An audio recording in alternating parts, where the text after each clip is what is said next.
Salam sejahtera saya sampaikan di dalam nama Tuhan Yesus Kristus buat semua kita. Oleh kemurahan Tuhan kita ada pada siang hari ini dan kita akan mendengarkan firman Tuhan. Selain itu kita akan menikmati tubuh dan darah Tuhan. Gunakan kesempatan untuk mengalami kuasa Tuhan. Sudah datang dengan pergumulan dalam nikah, dalam pekerjaan secara pribadi, terutama dalam pelayanan ibadah kita. Mungkin kita mengalami kemerosotan dalam pelayanan kita. Kita mohon biar Tuhan bekerja dalam kehidupan kita. Tubuh dan darahnya, firman-Nya memberikan kita kemampuan untuk mengalami kemenangan. Ya, nah, pagi hari ini saya akan membawa saudara di dalam kitab Ibrani pasal yang ke-12. Kita baca sekali lagi Ibrani pasal 12. Kitab Ibrani pasal 12 kita sedang berbicara tentang bagaimana kita mengalami peningkatan rohani kita, ya. Kita naik ke tempat yang tinggi, ke gunung-gunung, ya. Gunung Golgota, gunung penyembahan, tapi juga gunung Sion, ya, ke bukit Sion. Kitab Ibrani pasal 12 ayat 22 mulai. Ibrani pasal 12 ayat 22. Ibrani pasal ke-12 ayat ke-22.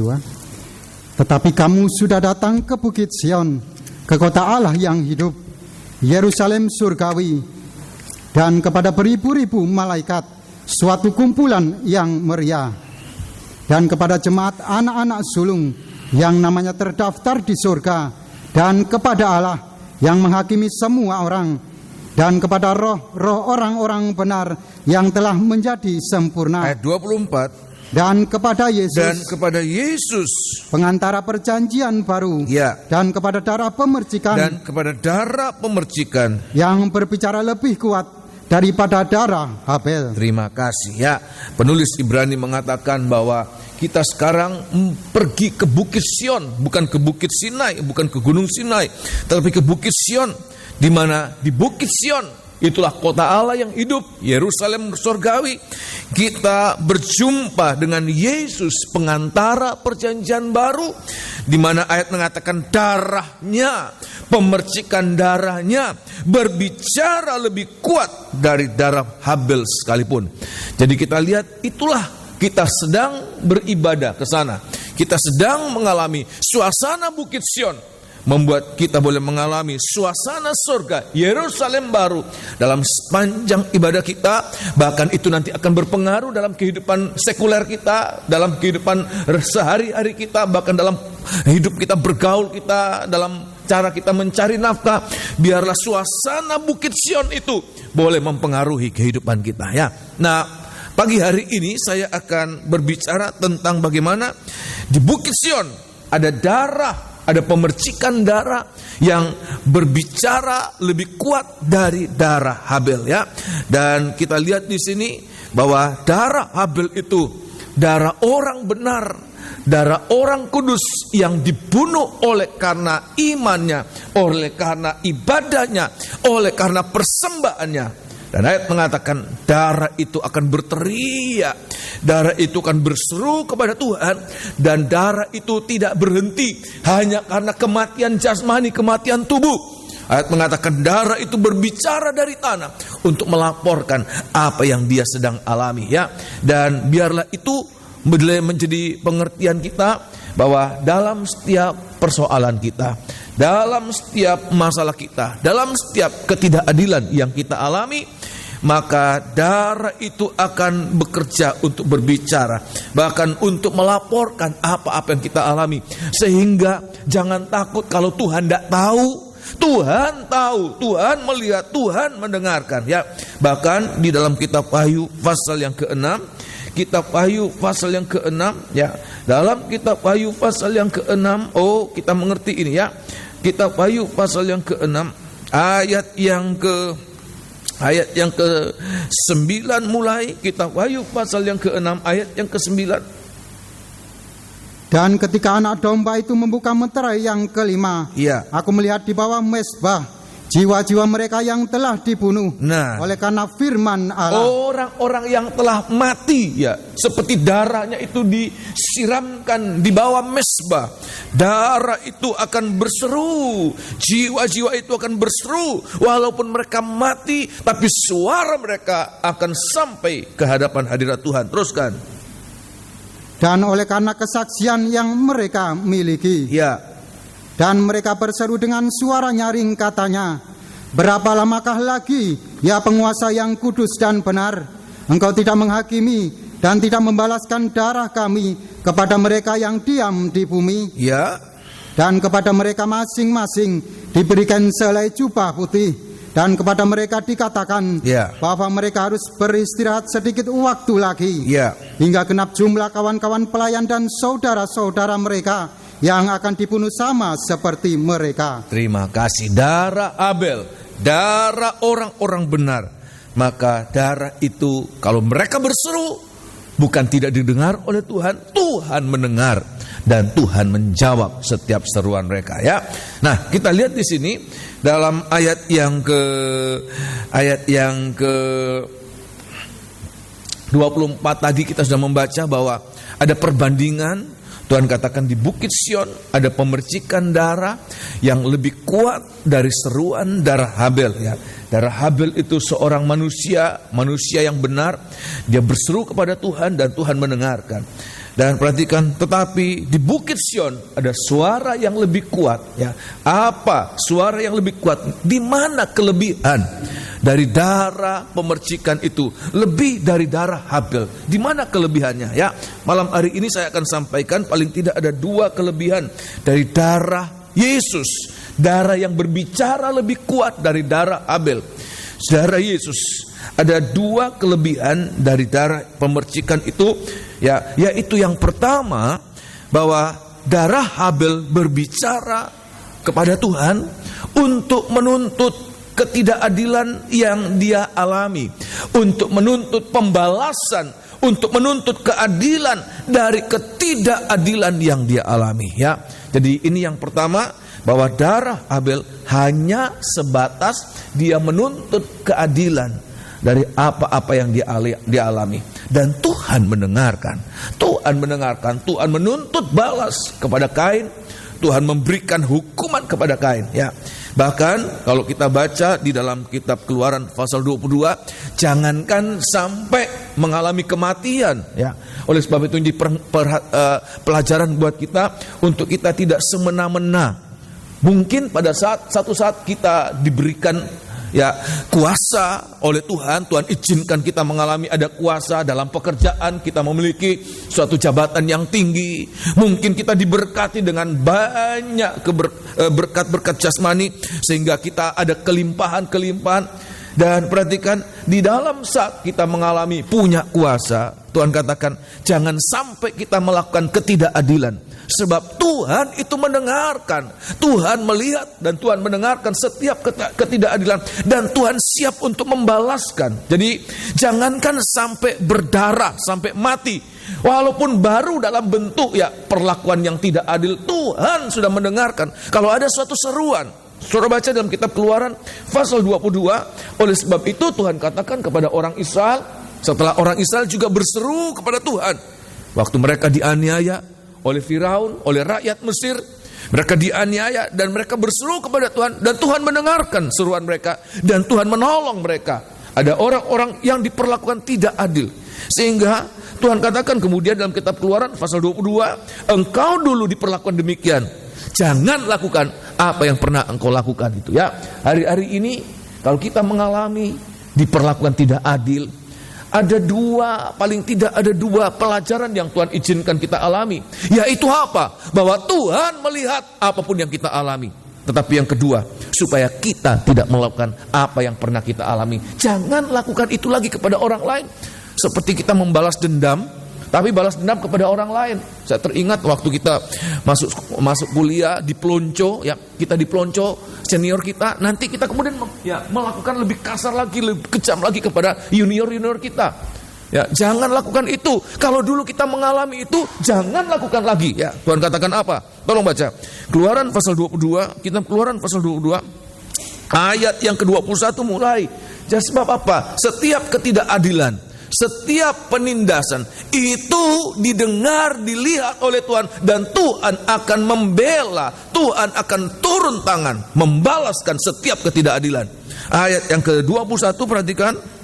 Janganlah kau tindas atau kau tekan seorang yang asing. Sebab kamu pun dahulu adalah orang asing di tanah Mesir. Sebab kamu pun, Tuhan katakan, kalau Tuhan izinkan kita mengalami ketidakadilan, supaya kita boleh merasakan, seperti Yesus juga menjadi manusia untuk merasakan, untuk ada hati yang penuh ya dengan rasa iba ya, ada belas kasihan untuk menolong orang yang mengalami itu. Kalau kita tidak pernah mengalami lapar, mungkin kita lihat orang lapar, malas kamu ya, sudah nasibmu. Tapi kalau Tuhan izinkan kita mengalami lapar, kita ada belas kasihan, ada empati untuk merasakan penderitaan orang-orang yang mengalami demikian. Tuhan katakan, jangan kau tindas orang-orang asing, sebab kamu pun orang asing di tanah Mesir. Ayat 22, perhatikan. Seorang janda atau anak yatim, Ya. janganlah kamu tindas. Terus, Jika engkau memang menindas mereka ini, perhatikan Tuhan katakan, awas kalau kamu menindas mereka, tentulah aku akan mendengarkan seruan mereka. ya mereka walaupun belum mati Tuhan dengarkan. Apalagi kalau sampai mati karena tindasan, karena sakit hati sampai mengalami kematian, itu nanti itu suara seruan mereka, darah mereka didengarkan oleh Tuhan. Terus kan? Jika mereka berseru-seru kepadaku dengan nyaring, Ya, maka murkaku akan bangkit, maka murkaku akan bangkit. Terus kan? dan aku akan membunuh kamu dengan pedang, Ya, sehingga istri-istrimu menjadi ya, janda, ya.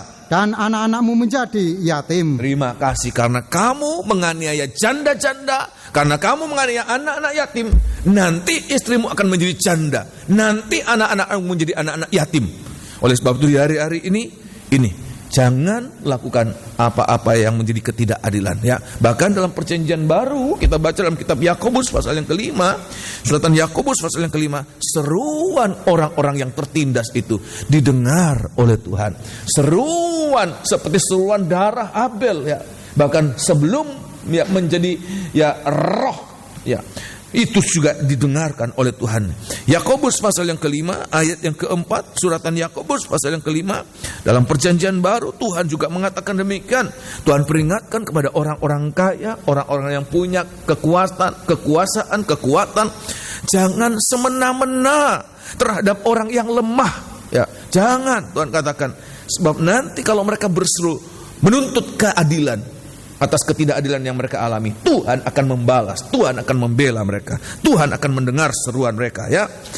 Ayat yang keempat, atau ya ayat yang keempat, Sesungguhnya telah terdengar teriakan besar, ya, karena upah yang kamu tahan dari buruh yang telah menuai hasil ladangmu, ya, dan telah sampai ke telinga Tuhan semesta alam, ya, keluhan mereka yang menyabit panenmu. iya. Terus, Dalam kemewahan kamu telah hidup berfoya-foya di bumi. nah, Kamu telah memuaskan hatimu, Ya. sama seperti pada hari penyembelihan. ya, Kamu telah menghukum, ya, bahkan membunuh orang yang benar, ya. dan ia tidak dapat melawan kamu. Terima kasih. Jadi hati-hati ya untuk bertindak hati-hati buat orang-orang yang tidak mampu melawan. Kalau mereka melawan, ya mereka akan melawan kita, ya maka itu balasan akan setimpal. Tuhan tidak campur tangan. Tetapi sangat hati-hati kalau mereka sampai tidak melawan, tetapi seruan mereka sampai kepada Tuhan, teriakan mereka sampai kepada Tuhan. Ada suatu perlakuan kejam seorang terhadap yang lain di dalam masyarakat, dalam pergaulan kita, dalam kehidupan kita sehari-hari, bahkan dalam rumah tangga. Ya, Tuhan katakan, suami-suami, jangan engkau menindas yang lemah. Istri itu bejana yang lemah. Sebab kalau engkau menindas, maka engkau doamu akan menjadi kekejian bagi Tuhan. Oleh sebab itu di hari-hari ini kita mohon, Tuhan tolong aku supaya aku tidak melakukan ketidakadilan. Sebab setiap ketidakadilan akan menjadi jawab, akan menjadi pembalasan untuk kita. Tuhan mendengarkan ya. Dan kita lihat dalam kitab Wahyu pasal yang kelima, pasal yang keenam, orang-orang yang mati syahid, orang-orang benar, orang-orang kudus, mereka berseru kepada Tuhan, dan Tuhan menjawab, Tuhan mengabulkan seruan mereka. Wahyu pasal 20, kitab Wahyu pasal 20 ayat yang keempat, karena mereka berseru kepada Tuhan, ya maka mereka mendapatkan. Jangankan mereka berseru, mereka tidak melakukan apa-apa saja, Tuhan melihat penderitaan mereka ya. Ayat yang keempat, Lalu aku melihat tahta-tahta, dan orang-orang yang duduk di atasnya. Ya. Kepada mereka diserahkan kuasa untuk menghakimi. Terus. Aku juga melihat jiwa-jiwa mereka Ya. yang telah dipenggal kepalanya. Ini dalam kitab Wahyu pasal 6 tadi, ada orang-orang yang dipenggal dan darahnya itu seperti disiram di sekitar mezbah. Tuhan katakan jiwa-jiwa mereka itu akan dibangkitkan, mereka akan mengalami dibangkitkan terus kan? Karena kesaksian tentang Yesus Ya. dan karena firman Allah. Ya. Yang tidak menyembah binatang itu dan patungnya. Ya. Dan yang tidak juga menerima tandanya pada dahi dan tangan mereka. Ya. Dan mereka hidup kembali. Mereka hidup kembali. Dan memerintah. Ya. Sebagai raja bersama-sama dengan Kristus untuk masa 1000 tahun. Terima kasih. Mereka nanti akan bangkit. Mereka akan memerintah sebagai raja. Oleh sebab itu di hari-hari ini harus kita mengerti ya, bahwa Habel berseru. Habel berseru dan dia menuntut keadilan dan Tuhan mengabulkan. Orang-orang yang mati syahid ya, mereka berseru menuntut keadilan dan Tuhan menolong mereka ya. Tetapi ayat mengatakan percikan darah. Pada kitab Ibrani pasal yang ke-10, pemercikan darah. Orang yang sempurna itu darah Yesus, darah anak domba Allah itu. Ayat mengatakan lebih berkuasa, lebih besar suaranya, lebih indah, lebih bernilai suaranya. Kenapa? Sebab darah itu tidak hanya berseru untuk menuntut keadilan, untuk apa yang dia alami secara pribadi, tetapi darah itulah darah Yesus. Dia berkuasa untuk apa? Justru untuk memohonkan pengampunan buat orang-orang yang sempat membunuh sekalipun. Ya, bahwa darah itu sanggup untuk mengerjakan pengampunan. Saudara demikian, amin. Di atas kayu salib, tolong baca Yohanes pasal yang ke-11 ya. Kitab Injil Yohanes pasal 11 ya. Kitab Injil Yohanes pasal 11 lebih berkuasa. Sebab apa? Darah itu, korban itu sanggup menyelamatkan, bukan hanya untuk orang Israel, tetapi sampai seluruh dunia ya. Injil Yohanes pasal yang ke-11. Kitab Injil Yohanes pasal 11 ayat yang ke-49. Injil Yohanes pasal 11 ayat 49. Ya, ayat 49 sampai ayat yang ke-52. Yohanes pasal 11 ayat 49 sampai 52. Perhatikan.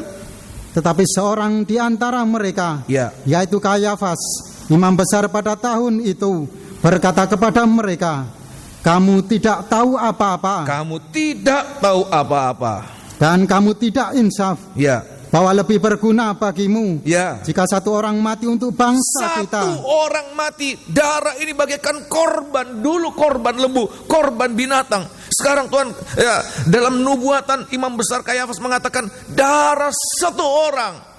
Satu orang, kenapa? Dia.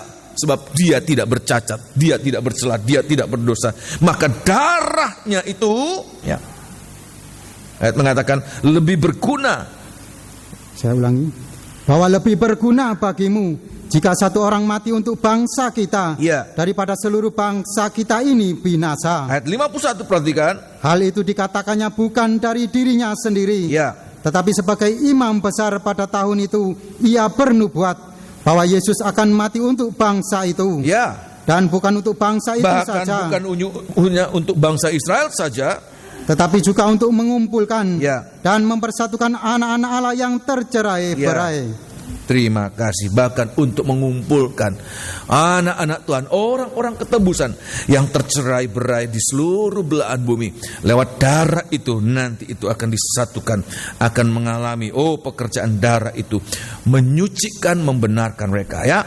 Oleh sebab itu di hari-hari ini biar ini boleh menjadi pengertian kita bahwa Yesus itu dia tidak menuntut ketidakadilan, dia tidak menuntut untuk apa yang dia alami. Dia tidak berdosa dan dia mati seperti dia mati karena dosa. Itu satu ketidakadilan. Tapi ayat mengatakan waktu dia mati di atas kayu salib, justru dia memohonkan pengampunan. Doa yang disampaikan Yesus adalah mohonkan pengampunan, sehingga suara itu lebih berguna, lebih bermanfaat, lebih berfaedah. Ya, kemudian Stefanus mempraktekkan pada saat dia dirajam, dia mempraktekkan doa pengampunan oleh dari orang-orang yang dianiaya, ya. Dari orang-orang yang dianiaya, doa pengampunan. Itu akan mengubahkan orang-orang yang menganiaya, akan mengubahkan. Salah satu yang mengalami keubahan lewat doa Stefanus adalah Saulus. Saulus diubahkan menjadi Paulus. Saya mau tanya saudara, buat saudara yang mengalami ketidakadilan, misalnya di kantor bos melakukan ketidakadilan, lebih berguna mana saudara? Saudara berseru, Tuhan tolong bos saya ini jahat, hak saya dirampas, tolong Tuhan. Dan Tuhan mendengar, Tuhan hukum bosnya, mati, bangkrut. Atau kita berdoa, Tuhan ampuni mereka. Bos yang jahat itu diubahkan oleh Tuhan. Yang tadinya bukan anak Tuhan, yang tadinya jahat, diubahkan oleh Tuhan. Jadi anak Tuhan, jadi orang baik. Lebih berguna mana, saudara? Lebih baik mana, saudara? Orang itu mati atau orang itu diubahkan, saudara? Itulah yang Tuhan kerjakan. Dia lebih, suara darah Yesus lebih berkuasa, lebih indah dari suara dari darah Habel. Sebab apa? Kalau Habel hanya sekedar menuntut pembelaan untuk dirinya sendiri, demikian juga dengan orang-orang yang mati syahid dalam kitab Wahyu pasal yang ke-6, mereka menuntut keadilan untuk apa yang mereka alami sendiri.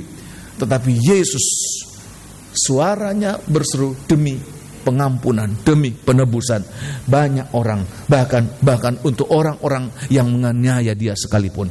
Oleh sebab itu di hari-hari ini kita belajar ikut contoh kita, contoh sempurna lebih berguna kita mendoakan untuk mereka. Sebab itulah yang Tuhan katakan buat kita di dalam kitab Injil Matius pasal yang ke-6. Banyak kali saya baca, kita baca sekali lagi. Hari-hari ini kalau kita mengalami dianiaya, diperlakukan tidak adil, ditindas, sidang jemaat perhatikan, doa kita demikian. Tuhan katakan, kasihi mereka, berdoa. Sebab itu yang lebih berkuasa, itu yang lebih berkenan, itu yang lebih indah, itu yang lebih bermanfaat. Ayat yang ke-44, perhatikan. Atau ayat yang ke-45. Atau ayat 44, maafkan. Injil Matius pasal ke-6. Pasal 5 ayat 44. Tetapi aku berkata kepadamu, kasihilah musuhmu, dan berdoalah bagi mereka yang menganiaya kamu. Sudah bisa mengerti demikian, amin? Ini seruan doa ini lebih berguna kita berdoa untuk keubahan mereka, untuk pengampunan mereka, daripada berdoa untuk mereka kemudian mengalami hal-hal yang tidak baik. Nah, ini yang pertama, bahwa darah Yesus itu lebih dari darah Habel. Tetapi yang kedua, ini juga yang sangat berguna untuk kita, bahwa darah Yesus itu kenapa dia sangat berkuasa, sangat lebih dari semua seruan darah apapun juga. Pemercikan darah Yesus itu lebih, bahkan lebih dari darah Habel.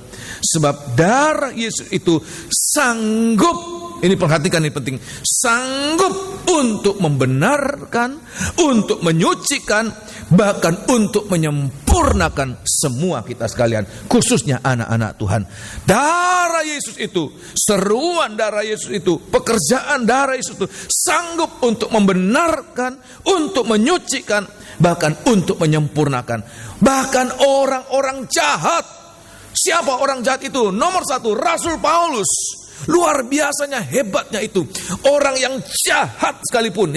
Saya mendengarkan kalau pabrik itu juga tergantung dengan raw material yang masuk. Jadi kalau bahan dasarnya sudah jelek, jangan bermimpi menghasilkan produk yang bagus. Sebab bahan dasarnya sudah jelek. Masuknya sudah jelek, nanti kualitasnya, hasilnya juga akan jelek. Tidak sebagus kalau bahan dasarnya bagus. Tetapi darah Yesus tidak demikian. Bahkan orang yang tidak ada manfaatnya, sangat berdosa, lewat kuasa dari darah Yesus itu, dia bisa menjadi suatu kehidupan yang sempurna sekalipun. Sudah percaya demikian, amin? Tolong baca.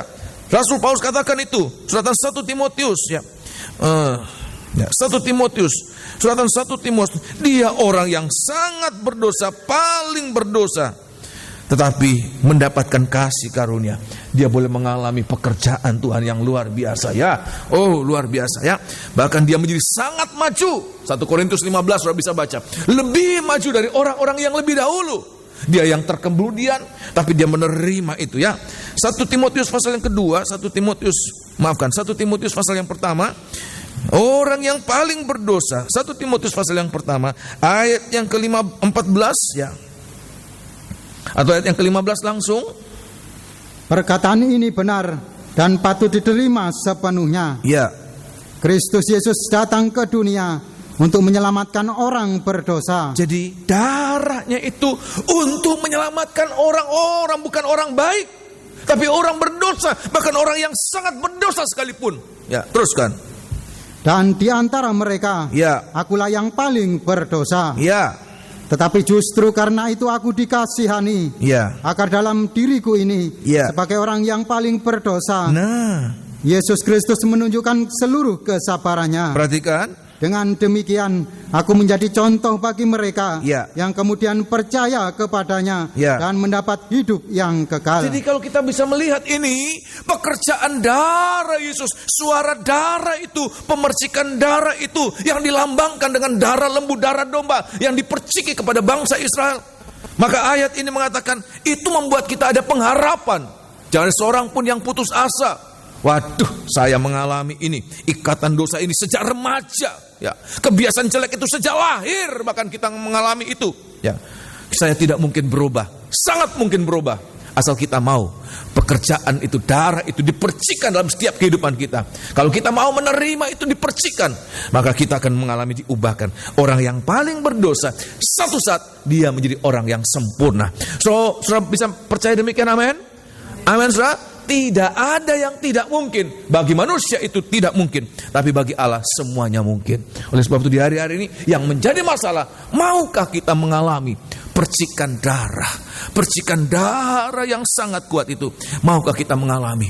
Sebab dia seperti ayat mengatakan dipercik itu, kebaktian kemarin saya katakan istilah percik itu artinya dia berusaha untuk menjangkau sebanyak mungkin, ya. Kalau cuma dialirkan, disiram, hanya sebagian yang disiramkan itu di luasan yang terbatas. Tapi kalau disemprotkan, dipercikkan itu tujuannya untuk menjangkau sebanyak mungkin, sejauh mungkin, ya, bisa mengalami kuasa darah itu bekerja, ya. Nah, kita akan lihat satu persatu di dalam kitab Ibrani pasal yang ke-10 ayat yang ke-14. Di sini kuasa dari darah itu bekerja untuk kita sekalian, ya. Ibrani pasal yang ke-10 ayat yang ke-14. Bagaimana korban yang satu itu, ya. Bagaimana luar biasa. Di mana ayat-ayat sebelumnya disebutkan tidak mungkin ada korban-korban lain yang dapat mengerjakan sedemikian rupa. Tidak ada kemungkinan untuk itu. Tapi itu dikerjakan oleh darah ini. Pemercikan yang sangat kuat yang ada di Bukit Sion mengerjakan sampai sempurna. Oh, haleluya. Ayat yang ke-14, perhatikan. Sebab oleh satu korban saja, Oleh satu korban saja, Ia telah menyempurnakan untuk selama-lamanya, ya. mereka yang Ia kuduskan. Terus, Dan tentang hal itu Roh Kudus juga memberi kesaksian kepada kita. ya, Sebab setelah Ia berfirman, ya. inilah perjanjian yang akan kuadakan dengan mereka sesudah waktu itu. Terus, Ia berfirman pula, aku akan menaruh hukumku di dalam hati mereka, ya, dan menuliskannya dalam akal budi mereka. ya. Dan aku tidak lagi mengingat dosa-dosa dan kesalahan mereka. Terima kasih. Ini bicara tentang pembenaran, pengampunan. Tuhan katakan, aku tidak akan lagi mengingat dosa pelanggaran mereka. Sebab mereka sudah mengalami percikan darah. Kuasa korban yang satu itu mengampuni mereka, membenarkan mereka, menyucikan mereka, bahkan menyempurnakan satu kali untuk selama-lamanya. Oh, haleluya. Maukah kita mengalami hal ini? Oleh sebab itu di hari-hari ini persoalan bukan datang dari korban itu, tapi dari kita. Ya, seringkali kita mengatakan, orang itu tidak mungkin lagi bertobat. Orang itu tidak mungkin lagi berubah. Saya mau mengatakan, selama masih hidup di dalam tubuh. Sebab korban itu, percikan darah itu hanya bekerja untuk kita manusia yang hidup dalam tubuh ini. Dia tidak bekerja untuk mereka yang sudah almarhum. Dia tidak bekerja untuk binatang, tapi untuk manusia.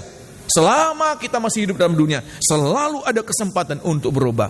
Tetapi maukah kita mengalami darah itu dipercikan dalam kehidupan kita, ya? Saya akan perlihatkan, ya, ayat ini berbicara tentang bagaimana orang Israel mengalami kegagalan waktu Tuhan mengikat perjanjian dengan orang Israel. Orang Israel ini umat pilihan Allah, dan Tuhan mengadakan perjanjian dengan mereka. Waktu Tuhan memberikan 10 hukum Taurat, sudah bisa baca dalam kitab Keluaran pasal 20 mulai.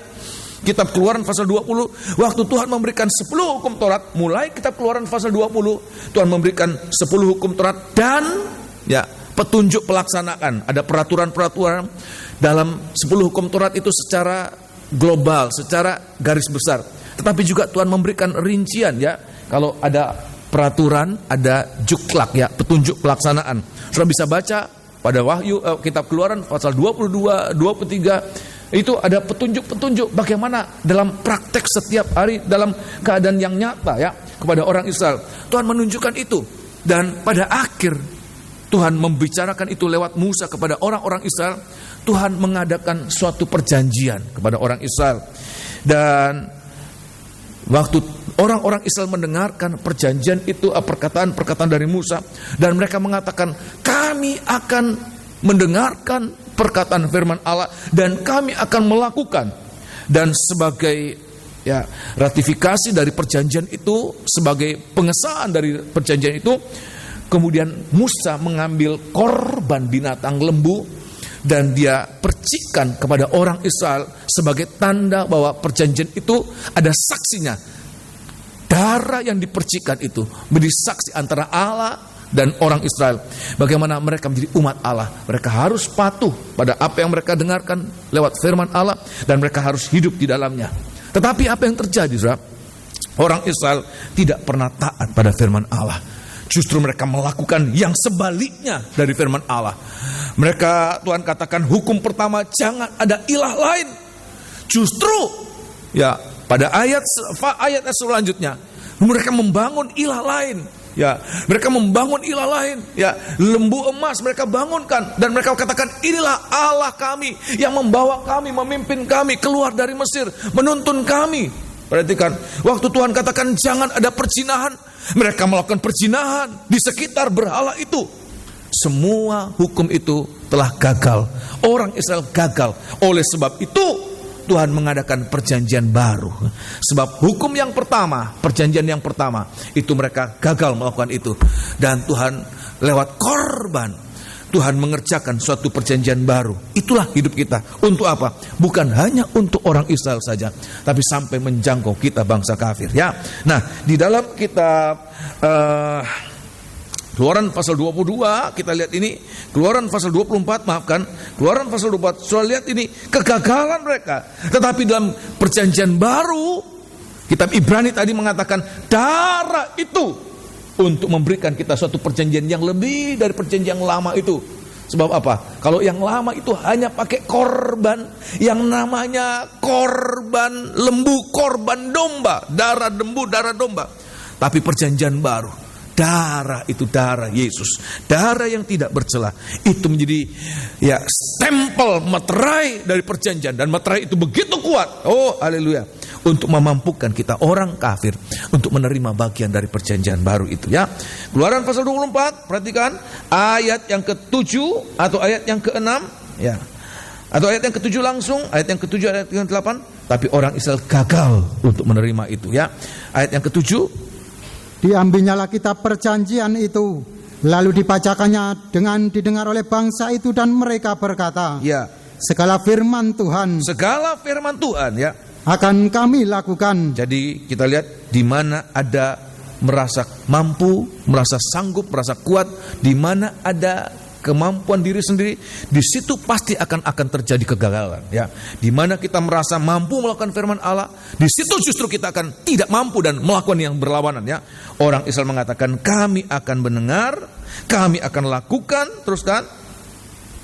Kemudian Musa mengambil darah itu ya, dan menyiramkannya pada bangsa itu serta berkata. Kata menyiramkan itu bukan diguyur begitu saja, tetapi dipercikan ya, dipercikan kepada bangsa itu dan berkata apa?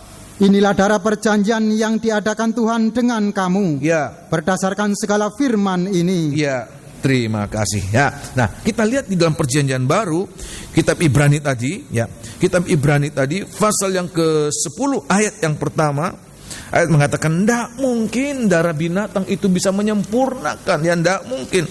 Hanya ada satu korban. Itulah yang kita alami hari-hari ini ya. Kitab Ibrani, pasal yang ke-9 lebih dahulu ya. Pasal yang ke-9 ya. Kita lihat hebatnya kuat kuasa darah Yesus. Hebatnya kuat kuasa darah itu lebih dari apapun juga ya. Ayat mengatakan satu kali untuk selama-lamanya. Satu kali ya. Ayat yang ke pasal 9 lebih dahulu. Ayat yang ke-9 ya.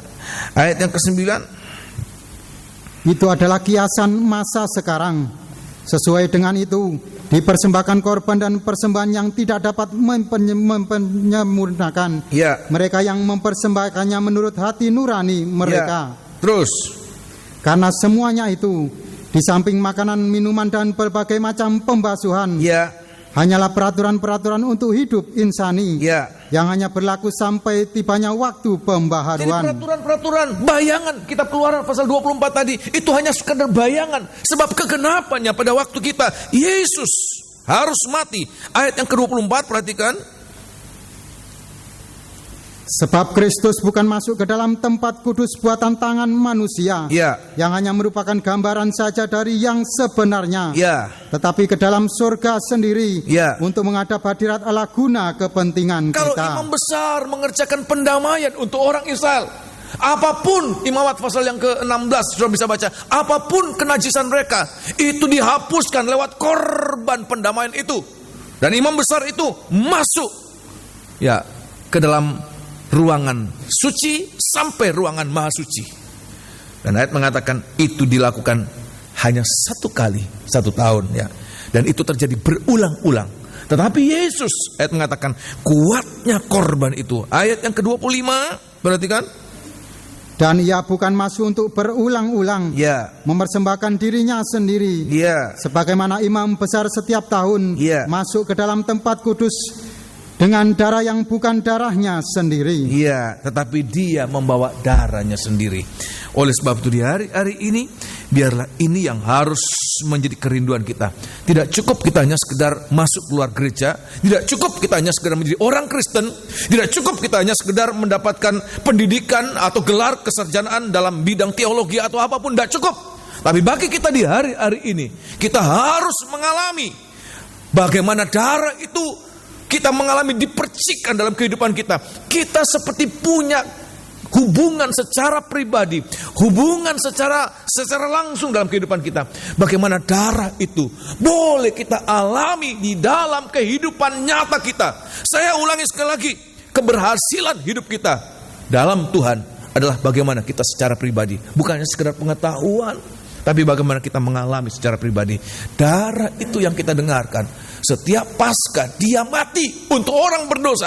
Tetapi itu kita alami secara pribadi. Benar Tuhan, bahwa darahmu saya alami secara pribadi. Ya, nah saya akan perlihatkan ya 3 pekerjaan darah Tuhan itu, yaitu nomor 1 membenarkan, yang kedua menyucikan, dan yang ketiga menyempurnakan. Tidak ada darah apapun juga yang di dunia ini, darah binatang yang sempurna sekalipun tidak mampu mengerjakan ini. Itu hanya bayangan. Tapi yang sesungguhnya, hakikat yang sesungguhnya adalah darah Yesus. Kita lihat nomor 1, bahwa darah itu membenarkan. 2 Korintus pasal yang ke-5, suratan 2 Korintus pasal yang ke-5. Semoga kita boleh mengalami itu. Orang jahat, seperti Rasul Paulus katakan, aku orang paling jahat di dunia, tapi oleh kemurahan Tuhan. Ini harus kita alami, saudara. Ini harus kita alami. Bagaimana kita merasakan kita ini orang jahat, tapi kenapa kita dilayakkan boleh menjadi anak-anak Tuhan. Kita yang tidak berpengharapan, ya berulang-ulang kali Bapak Santoso bersaksi ya, seperti kotoran ya, yang tidak laku. Kalau kotoran pun bisa jadi pupuk, tapi dia mengibaratkan saya ini tidak layak ya, lebih dari kotoran ya, yang jadi sampah. Tapi Tuhan lewat korban, Tuhan bisa mengerjakan apa yang tidak bisa dikerjakan oleh siapapun juga. Dan biar itu kita boleh alami ya. Ya, dalam kitab 2 Korintus pasal yang ke-5, bagaimana kita mengalami pekerjaan dari korban itu dipercikkan dalam kehidupan kita ya. Secara pribadi harus kita alami. Kalau kita merasa kita baik, kita tidak pernah akan mengalami pekerjaan darah itu. Kalau kita merasa kita orang yang tidak pernah berbuat dosa, kita tidak pernah merasakan. Jadi nomor 1, kita harus menyadari bahwa kita adalah orang berdosa. Sebab kalau kita menyadari, maka kita membutuhkan darah yang membenarkan, darah yang menyucikan. Kalau dulu Ibrani mengatakan tidak mungkin ada pengampunan tanpa penumpahan darah. Walaupun itu darah binatang. Tapi bagi kita sekarang ya, darah binatang tidak cukup. Harus ada darah yang lebih. Bahkan darah Habel tidak cukup. Adalah darah yang lebih.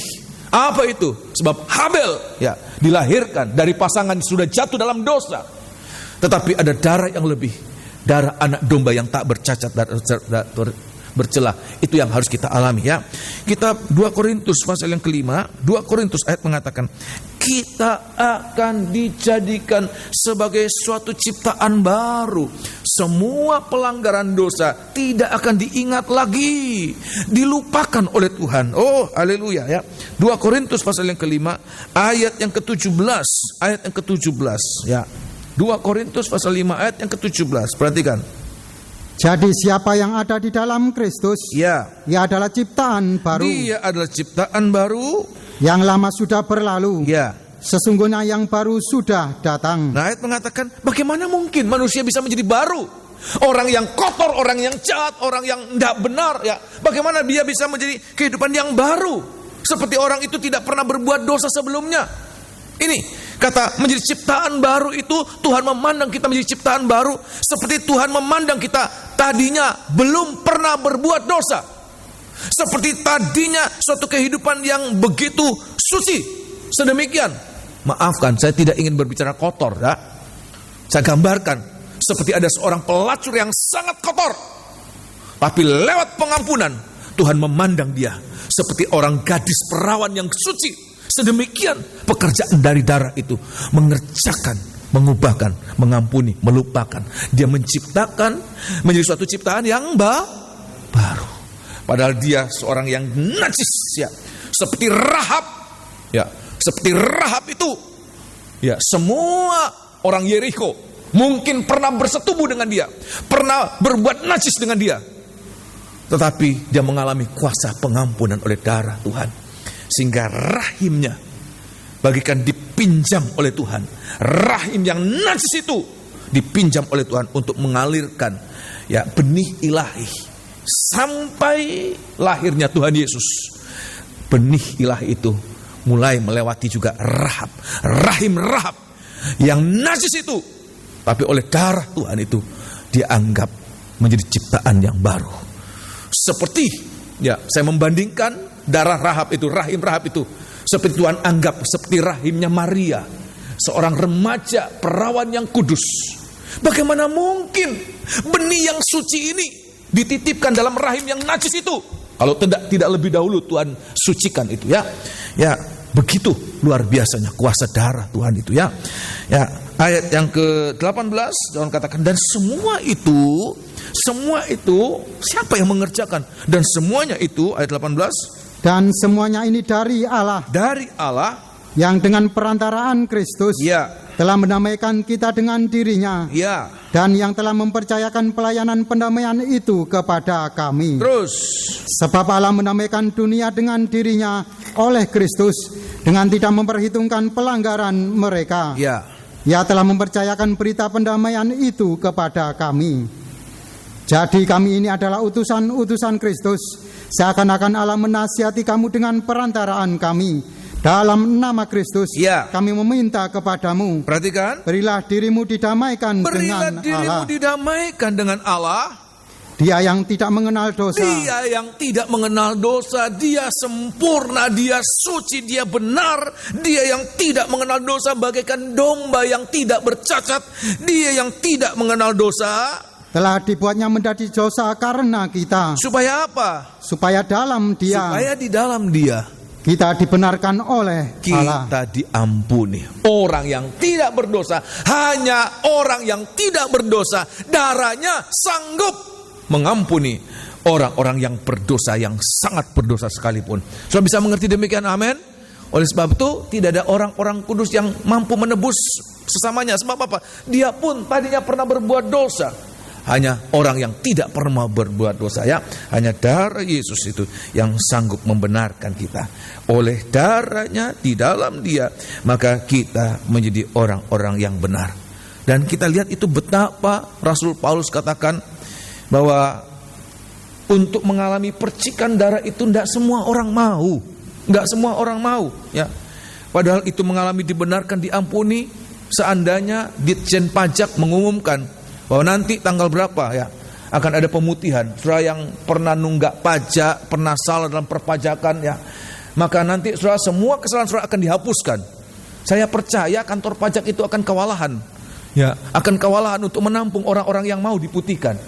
Tapi Tuhan katakan lewat Rasul Paulus, ya, bagaimana susahnya orang-orang mau menerima percikan darah, pengampunan itu. Sehingga Rasul Paulus seperti mengemis-ngemis, dalam nama Tuhan kami minta, berilah dirimu diampuni, berilah dirimu didamaikan dengan Allah. Oleh sebab itu di hari-hari ini, semoga kita ada merasa kebutuhan. Kalau kita ada rasa membutuhkan, saya membutuhkan dibenarkan. Itu yang membuat kita, Tuhan perciki hidupku ini, perciki nikahku ini, perciki Tuhan pekerjaanku, perciki dengan darah-Mu. Supaya orang yang jahat, orang yang berdosa, bahkan sangat berdosa, Tuhan katakan, oleh Dia kita dibenarkan di dalam Allah. Ya, semua mengalami demikian, amin. Ya, nah kita lihat ini, sebab ayat mengatakan dalam Roma pasal yang kelima bahwa Tuhan mati bukan pada saat bukan pada saat kita orang yang sudah baik. Roma pasal yang kelima ayat yang kelima sudah bisa baca di rumah ya, bahwa ayat mengatakan Dia mati pada saat kita masih berdosa. Dia mati untuk apa? Membuat hidup yang berdosa ini boleh mengalami pengampunan ya. Bahkan ayat mengatakan bukan hanya untuk dosa kita saja, tapi pengampunan itu sampai untuk seluruh dunia. Oleh sebab itu di hari-hari ini harus kita alami pengampunan oleh darah Tuhan, pengampunan oleh darah Tuhan. Maka kita akan mengalami, kalau kita diampuni, kalau kita dibenarkan, kita akan mengalami pekerjaan yang kedua. Korban itu apa? Bukan hanya membenarkan, tolong baca ya, yaitu menyucikan ya. Menyucikan. Kitab Ibrani pasal yang ke-9 menyucikan kita ya. Kitab Ibrani pasal yang ke-9 kita juga akan mengalami disucikan ya. Ibrani pasal 9 ayat yang ayat yang ke-13 sampai ayat yang ke-15, bahwa darahnya itu menyucikan kita sampai di dalam hati nurani kita, bukan hanya sekedar luar kita. Bagaimana kita, perkataan kita menjadi perkataan yang baik, perbuatan kita menjadi perbuatan yang baik, tapi penyucian Tuhan sampai di dalam hati.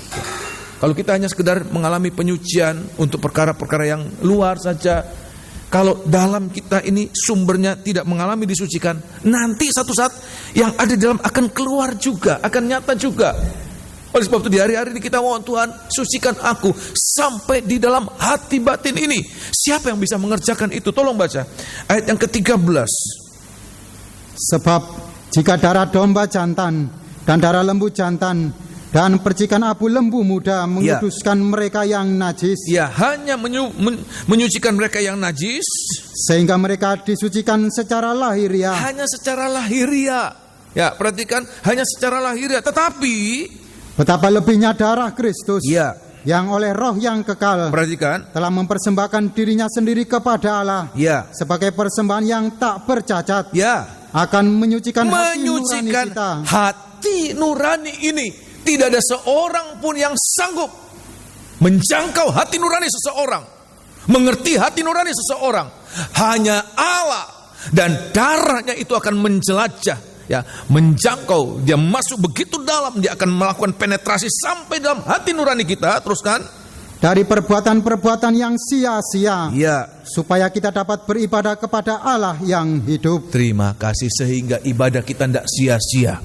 Ibadah kita bukan kepada seorang manusia, ibadah kita bukan kepada organisasi, tetapi ibadah kita kepada Allah yang hidup. Kenapa? Sebab kita mengalami penyucian sampai di dalam hati nurani. Kalau hati nurani kita sudah disucikan, sidang jemaat yang dikasihi Tuhan, kalau hati nurani kita sudah disucikan, maka itu yang membuat secara otomatis, ya, kita tidak merasa terpenjara kalau kita melakukan yang baik. Kalau orang tidak mengalami hati nuraninya disucikan, saudara, masih ada keinginan untuk berbuat dosa. Pada saat dia melakukan kebaikan, dia rasanya seperti terpenjara, saudara. Pengennya mukul orang, tapi supaya image-nya baik, kelihatannya baik, dia tahan, ya. Pengennya ingin maki-maki orang, tapi supaya jangan dia dicap tidak baik, dia tahan, ya, dia tahan supaya tidak sampai kemudian maki-maki orang, dan dia merasa tersiksa. Tapi kalau kita mengalami penyucian sampai dalam hati nurani, maka kebaikan yang kita lakukan, perhatikan ini penting, maka kebaikan yang kita lakukan, baik dalam perbuatan maupun dalam perkataan, itu kita lakukan secara alamiah, tidak merasa tersandera, tidak merasa tertekan, tapi itu suatu luapan dari hati kita. Oleh sebab itu ini yang harus kita alami. Bagaimana kita mengalami penyucian sampai dalam hati nurani kita. Ya, nah untuk itu suratan 1 Yohanes pasal yang 1 kita harus mengalami ini ya. Untuk kita boleh mengalami, kalau dia melakukan baik, perbuatan baik ya nyumbang ya. Orang kalau tidak mengalami dari dalam hati berkorban, tapi sampai di rumah dia pikir-pikir, aduh nyesel saya ya. Korbannya kebanyakan ya. Dia pikir menyesal sebab apa? Ya, tidak sebenarnya dalam hati, tapi kalau dalam hati, aduh terima kasih Tuhan, saya sudah melakukan korban ya. Saya ini siapa, tapi saya sudah bisa berkorban, terima kasih Tuhan. Malah senang, ya, malah senang. Kalau sampai kemudian bisa mengampuni, ya, dia senang kok bisa mengampuni. Tapi kalau enggak, kenapa saya ampuni dia? Mestinya saya maki-maki dia, mestinya saya penjarakan dia. Enggak menyesal, tolong baca ya. Suratan 1 Yohanes pasal 1, suratan 1 Yohanes pasal 1. Nah ini kita harus mengalami ya, untuk mengalami penyucian sampai dalam hati nurani oleh korban yang satu itu ya. 1 Yohanes pasal 1 ayat yang ke-7. Tetapi jika kita hidup di dalam terang, sama seperti Dia ada di dalam terang, maka kita beroleh persekutuan seorang dengan yang lain. Ya. Dan darah Yesus, anaknya itu, darah anaknya itu menyucikan kita daripada segala dosa. Sanggup untuk menyucikan kita dari segala dosa, bahkan sampai yang tersimpan dalam hati nurani kita. Teruskan. Jika kita berkata bahwa kita tidak berdosa, maka kita menipu diri kita sendiri. Terus. Dan kebenaran tidak ada di dalam kita. Jika kita mengaku dosa kita, tetapi kalau kita mengaku dosa kita, maka Ia adalah setia dan adil, sehingga Ia akan mengampuni segala dosa kita dan menyucikan kita dari segala kejahatan. Haleluya. Ayat mengatakan kalau kita mengalami kalau kita ingin mengalami penyucian dari dosa-dosa kita semua, bahkan sampai dalam hati nurani, maka Tuhan katakan kita harus terbuka di hadapan Tuhan. Kita harus katakan, Tuhan, ini hidupku, ini hidupku, ini hidupku. Bukan karena Tuhan tidak tahu. Ya, mengaku di sini bukan karena Tuhan tidak tahu. Kalau kita ke dokter, dokter periksa kita, dokter juga ingin tahu kamu sakitnya di mana, Kalau kita sakit telinga kita bilang tidak sakit, ya dokter tidak bisa berbuat apa-apa dengan pandangannya kecuali lewat laboratorium, lewat alat-alat yang lebih canggih. Tapi dengan indera biasa sangat terbatas. Kalau kita mengatakan tidak sakit, ya sudah tidak bisa berbuat apa-apa. Sehingga kita harus mengatakan sejujurnya, dokter sakit di sini, supaya dia bisa mengobati, dia bisa memberikan pengobatan, treatment untuk kita bisa diobati. Tuhan Yesus tidak seperti itu. Tuhan menuntut kita mengaku, bukan karena dia tidak tahu, sehingga harus tanya dulu, kamu dosanya di mana? Ya, kamu salahnya di mana? Tetapi Tuhan ingin kita mengaku, Tuhan ingin kita ada kejujuran di hadapan Dia. Ya, ada kejujuran sebab apa? Allah adalah terang, Dia jujur. Sehingga kalau kita ingin mengalami kuasa percikan darah Tuhan, Tuhan juga menuntut kejujuran, pengakuan kita. Ayat mengatakan kalau kita mengaku, maka darahnya itu akan menyucikan kita dari segala dosa, mengampuni kita dari segala kejahatan kita. Tetapi kalau kita mengatakan aku tidak ada berbuat dosa, maka kita membuat dia pendusta dan kita tidak mengalami kuasa darah. Oleh sebab itu di hari-hari ini, setiap hari, setiap saat kita harus seperti Tuhan, kita mengoreksi di mana kesalahanku, di mana Tuhan apa. Jangan sembunyikan. Ya. Tetapi kita terbuka, Tuhan ini Tuhan, sucikan aku. Sebab di saat kita mengaku, di saat itu juga kuasa darah itu bekerja dalam kehidupan kita, menyucikan kita. Amin, enggak sih? Kita disucikan sampai di dalam hati batin kita. Oh, haleluya.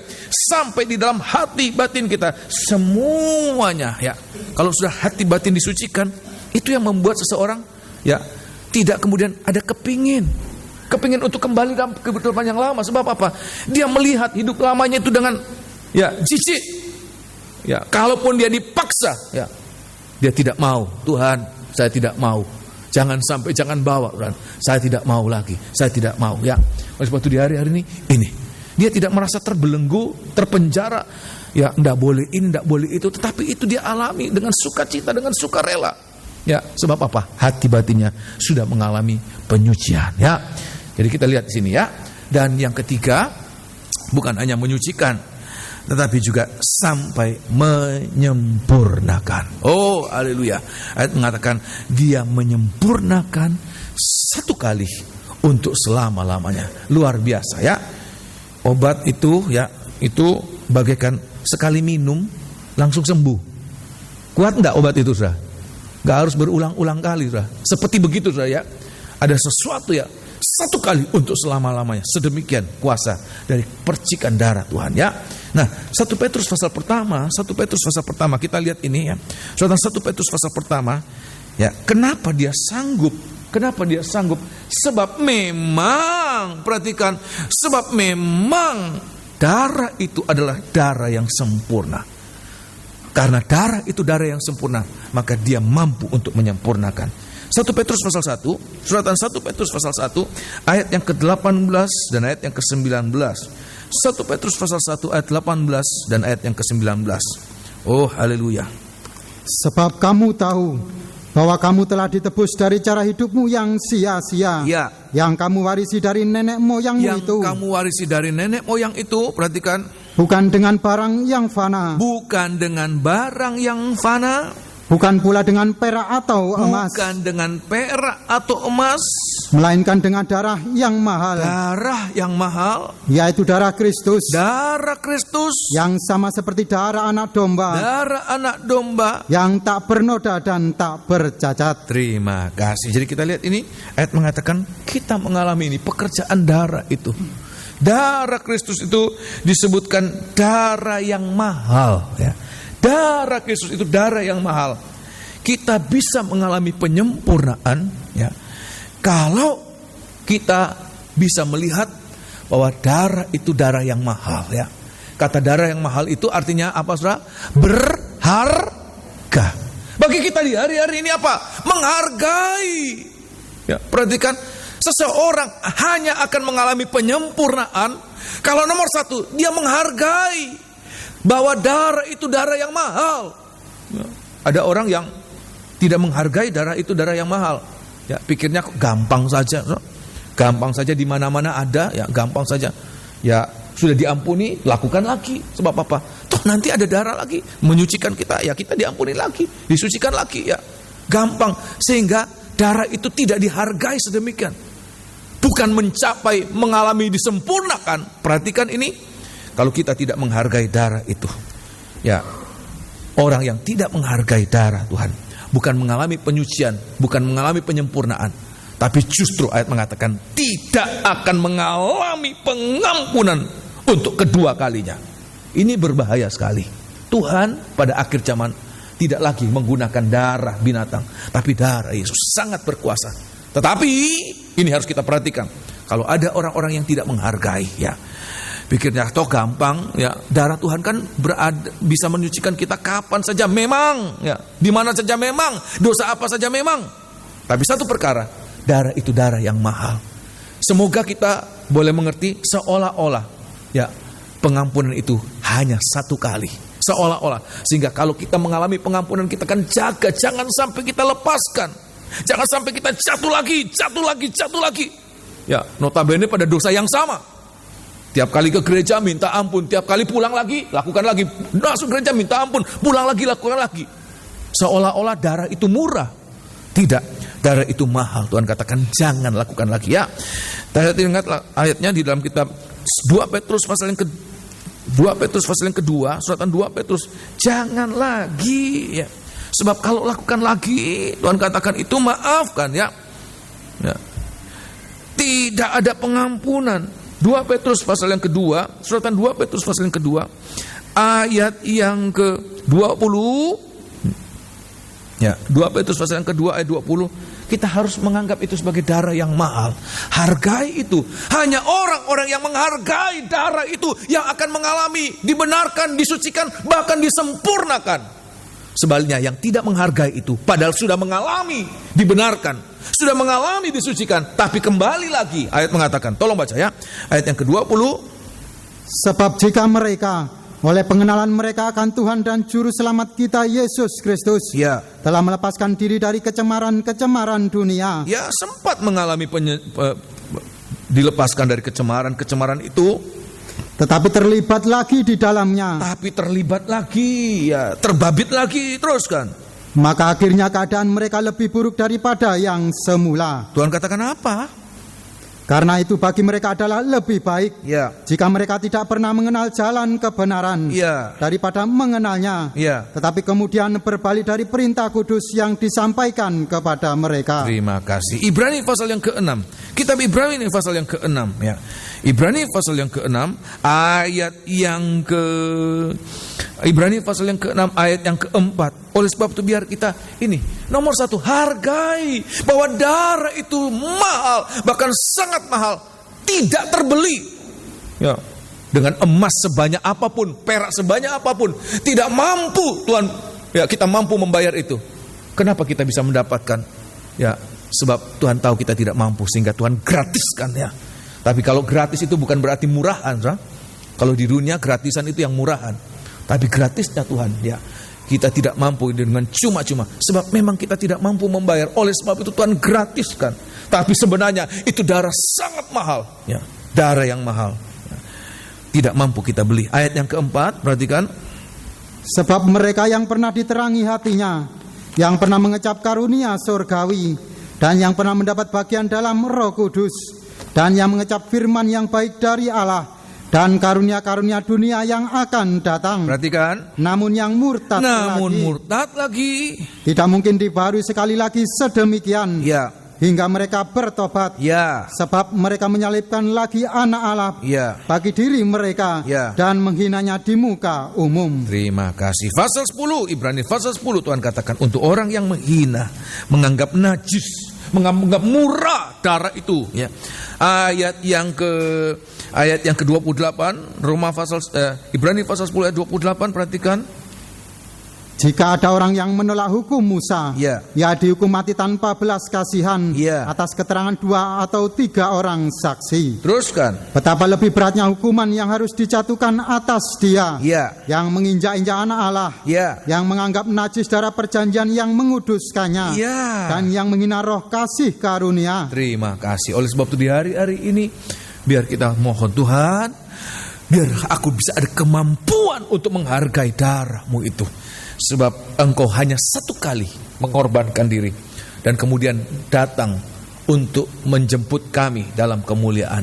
Tapi kami juga harus mengalami itu. Engkau sudah mengampuni aku, saya akan mempertahankan, saya akan menghargai pengampunan itu sampai Engkau datang kembali. Oh, haleluya ya. Jadi nomor satu, penghargaan kita. Sebab darah itu disebutkan darah yang apa saudara? Mahal ya. Yang kedua, selain darah itu darah yang mahal, juga disebutkan sama seperti darah anak domba ya. Sama seperti darah anak domba yang tak bercacat dan tak bernoda ya. Darah domba itu, kata domba itu menunjukkan domba itu binatang yang tergembala ya. Binatang yang tergembala, binatang yang tidak mungkin hidup tanpa digembalakan ya. Kalau domba tidak digembalakan ya, maka dia akan menjadi makanan dari binatang-binatang liar. Dia akan stres walaupun rumput itu ada, walaupun air itu ada, tetapi kalau tidak ada penggembalaan, dia justru akan menjadi sasaran dari binatang-binatang buas. Mereka akan makan, ada pesta besar buat mereka. Oleh sebab itu, domba itu harus tergembala. Saya mengatakan kita akan mengalami darah itu akan menyempurnakan kita seperti darah domba itu yang tak bercacat, tak bercela. Kalau di hari-hari ini kita juga selain kita menghargai darah Tuhan, kita juga masukkan diri dalam penggembalaan. Sebab di dalam penggembalaan, perhatikan ini penting, di dalam penggembalaan kita dibimbing dari satu langkah ke langkah yang lain. Dan ayat mengatakan kalau kita tergembala, kita dibawa makin hari makin dekat dengan kesempurnaan. Walaupun dalam langkah-langkah hidup kita masih ditandai dengan air mata. Tapi kalau kita tergembala, gembala agung itu, anak domba itu akan membawa kita makin hari makin dekat dengan kerajaan surga. Makin dekat dengan kesempurnaan. Hanya di dalam penggembalaan hidup kita ini seperti terarah, saudara. Maafkan, saudara. Kalau tanpa penggembalaan, kita akan mengembara, saudara. Kita orang yang mengembara itu seperti buang-buang waktu, saudara. Saudara lihat di sini, kalau kita tidak tahu arah, saudara, tidak tahu arah, yang jaraknya dekat ya, kita akan cari kemana-mana, buang waktu, buang tenaga, dan tidak ketemu-ketemu. Tapi kalau kita tahu arahnya, kenapa? Sebab ada yang membimbing kita, saudara. Ternyata dekat. Satu saat, saya ke satu tempat yang saya tidak tahu, saya tidak pernah datang. Ya karena tidak tahu, saudara, mencari ya sesuatu yang simple, ya kayak kita ada Indomart. Karena tidak tahu, ya harusnya dekat, tapi malah kejauh, saudara. Tambah cari. Sebab apa? Nggak tahu, saudara. Tapi coba, begitu kita lihat sekarang ada GPS ya. Tinggal lihat, oh ternyata di sini. Ada yang membimbing. Setiap langkah kita, langkah yang terarah.